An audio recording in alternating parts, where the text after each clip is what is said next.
ஆதியாகமம் 45ஆம் அதிகாரம்.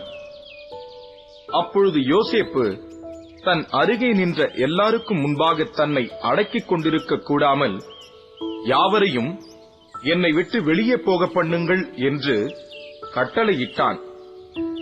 யோசேப்பு தன் சகோதரருக்கு தன்னை வெளிப்படுத்துகையில் ஒருவரும் அவன் அருகில் நிற்கவில்லை. அவன் சத்தமிட்டு அழுதான். அதை எகிப்தியர் கேட்டார்கள், பார்வோனின் வீட்டாரும் கேட்டார்கள்.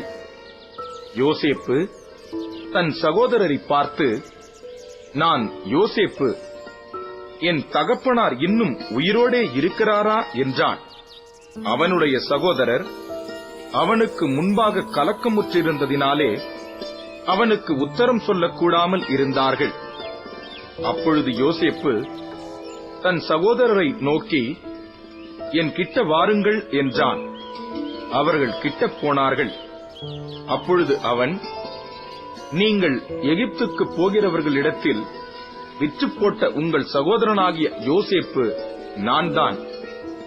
என்னை இவ்விடத்தில் வரும்படி விற்று போட்டதினால் நீங்கள் சஞ்சலப்பட வேண்டாம்.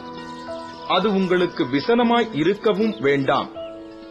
ஜீவ ரட்சணை செய்யும்படிக்கு தேவன் என்னை உங்களுக்கு முன்னே அனுப்பினார். தேசத்தில் இப்பொழுது 2 வருஷமாக பஞ்சம் உண்டாயிருக்கிறது. இன்னும் 5 வருஷம் உழவும் அறுப்பும் இல்லாமல் பஞ்சம் இருக்கும்.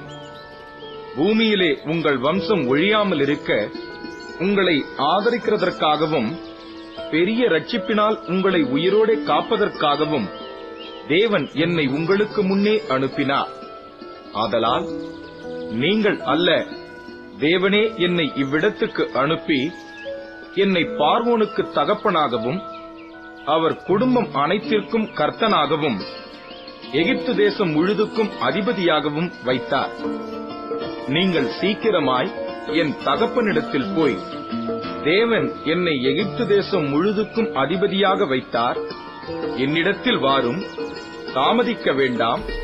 நீரும் உம்முடைய பிள்ளைகளும் அவர்களுடைய பிள்ளைகளும் உம்முடைய ஆடு மாடுகளோடும் உமக்கு உண்டாயிருக்கிற யாவற்றோடும் கோசேன் நாட்டில் வாசம் பண்ணி என் சமீபத்தில் இருக்கலாம். உமக்கும் உம்முடைய குடும்பத்தாருக்கும் உமக்கு இருக்கிற யாவற்றிற்கும் வறுமை வராதபடிக்கு அங்கே உம்மை பராமரிப்பேன். இன்னும் 5 வருஷம் பஞ்சம் இருக்கும் என்று உம்முடைய குமாரனாகிய யோசேப்பு சொல்லச் சொன்னான் என்று சொல்லுங்கள். இதோ உங்களோட பேசுகிற வாய் என் வாய்தான் என்பதை உங்கள் கண்களும் என் தம்பியாகிய பென்யமீனின் கண்களும் காண்கிறதே. எகிப்திலே எனக்கு உண்டாயிருக்கிற சகல மகிமையையும் நீங்கள் கண்ட யாவையும் என் தகப்பனுக்கு அறிவித்து அவர் சீக்கிரமாய் இவ்விடத்துக்கு வரும்படி செய்யுங்கள் என்று சொல்லி தன் தம்பியாகிய பென்யமீனின் கழுத்தை கட்டிக்கொண்டு அழுதான். பென்யமீனும் அவன் கழுத்தை கட்டிக்கொண்டு அழுதான். பின்பு தன் சகோதரர் யாவரையும் முத்தஞ்செய்து அவர்களையும் கட்டிக்கொண்டு அழுதான். அதற்கு பின் அவன் சகோதரர் அவனோடே சம்பாஷித்தார்கள். யோசேப்பின் சகோதரர் வந்தார்கள் என்கிற சமாசாரம் பார்வோன் அரமனையில் பிரசித்தமான போது பார்வோனும் அவனுடைய ஊழியக்காரரும் சந்தோஷம் அடைந்தார்கள். பார்வோன் யோசேப்பை நோக்கி, நீ உன் சகோதரரோடே சொல்ல வேண்டியது என்னவென்றால், உங்கள் கழுதைகளின் மேல் பொதியேற்றிக் கொண்டு புறப்பட்டு கானான் தேசத்துக்கு போய் உங்கள் தகப்பனையும் உங்கள் குடும்பத்தாரையும் கூட்டிக் கொண்டு என்னிடத்தில் வாருங்கள். நான் உங்களுக்கு எகிப்து தேசத்தின் நன்மையை தருவேன். தேசத்தின் கொழுமையை சாப்பிடுவீர்கள். நீங்கள் உங்கள் குழந்தைகளுக்காகவும் உங்கள் மனைவிகளுக்காகவும் வண்டிகளை எகிப்து தேசத்தில் இருந்து கொண்டு போய் அவர்களையும் உங்கள் தகப்பனுடனே ஏற்றிக் கொண்டு வாருங்கள். உங்கள் தட்டுமுட்டுகளை குறித்து கவலைப்பட வேண்டாம்.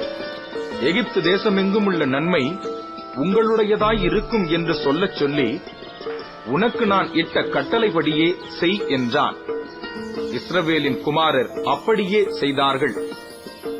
யோசேப்பு பார்வோனுடைய கட்டளையின்படியே அவர்களுக்கு வண்டிகளை கொடுத்ததுமன்றி வழிக்கு ஆகாரத்தையும் அவர்களில் ஒவ்வொருவனுக்கும் மாற்று வஸ்திரங்களையும் கொடுத்தான். பென்யமீனுக்கோ 300 வெள்ளிக்காசையும் 5 மாற்று வஸ்திரங்களையும் கொடுத்தான்.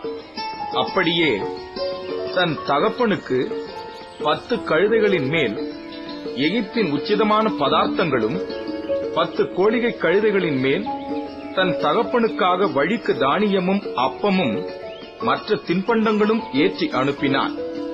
மேலும், நீங்கள் போகும் வழியிலே சண்டை பண்ணிக் கொள்ளாதிருங்கள் என்று அவன் தன் சகோதரருக்கு சொல்லி அனுப்பினான். அவர்கள் புறப்பட்டு போனார்கள். அவர்கள் எகிப்தில் இருந்து போய் கானான் தேசத்திலே தங்கள் தகப்பனாகிய யாக்கோபினிடத்தில் வந்து, யோசேப்பு உயிரோடு இருக்கிறான், அவன் எகிப்து தேசத்துக்கெல்லாம் அதிபதியாய் இருக்கிறான் என்று அவனுக்கு அறிவித்தார்கள். அவன் இருதயம் மூர்ச்சை அடைந்தது. அவன் அவர்களை நம்பவில்லை. அவர்கள் யோசேப்பு தங்களுடனே சொன்ன வார்த்தைகள் யாவையும் அவனுக்கு சொன்னபோதும், தன்னை ஏற்றிக்கொண்டு போகும்படி யோசேப்பு அனுப்பின வண்டிகளை அவன் கண்டபோதும், அவர்களுடைய தகப்பனாகிய யாக்கோபின் ஆவி உயிர்த்தது. அப்பொழுது இஸ்ரவேல், என் குமாரனாகிய யோசேப்பு இன்னும் உயிரோடு இருக்கிறானே, இது போதும், நான் மரணமடையும் முன்னே போய் அவனை பார்ப்பேன் என்றான்.